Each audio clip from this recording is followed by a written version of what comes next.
Κυρίες και κύριοι, καλώς ήρθατε στην εκπομπή. Σήμερα θα μιλήσουμε για το μεγάλο πρόβλημα της οικονομίας, το οποίο μαστίζει όλο τον πληθυσμό της Ελλάδας.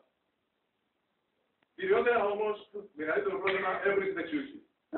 Κώστα μου, μου βάβησες. Κώστα μου, μου βάβησες. Την κυρία Γαλλιόπη τον Πέρνογλου, συνταξιούχος του Ελλάδας. Μαρίτσα, συγγνώμη κυρία Μαρίτσα, τι κάνετε να σας καλωσορίσω στην εκπομπή. Καλώς ήρθατε εσείς, παλικάρι μου.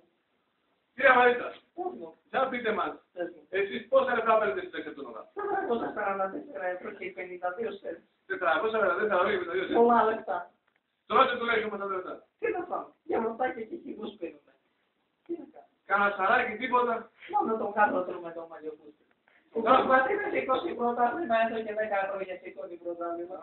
Εσύ τι ομάδα έχετε? Ρωτάς κιόλας αγόρι μου, δεν βλέπεις τίποτα. Άιντε, Μα από πριν από το πρωτάθλημα στο είναι μου πάω. Μάλιστα, μάλιστα.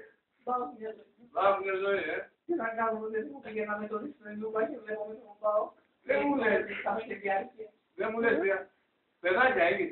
Έχω. Πόσα? 2. Ζωή. Είμαστε χαλάδες. Δύο ματραχαλάδες. Πώς τα λένε? Βρυγίλιος και Μουζάκης. Το δεύτερο τι είναι? Είναι τα επίθετα του ματεράτων του. Μάλιστα, μάλιστα. Δεν μου λες, πια. Πες μου, Πώς βλέπεις την κοινωνία σήμερα? πώς τη βλέπω. Οι γυναίκες κορμούν πίπες με το κομμάρι. Οι άντρες δουλεύουν σαν τους μαλάκες. Και όταν βγάλουν πέρα για να ταΐσουν το κέρα. Ποιο τι άλλο? Που ρίχνει μία στον άλλο.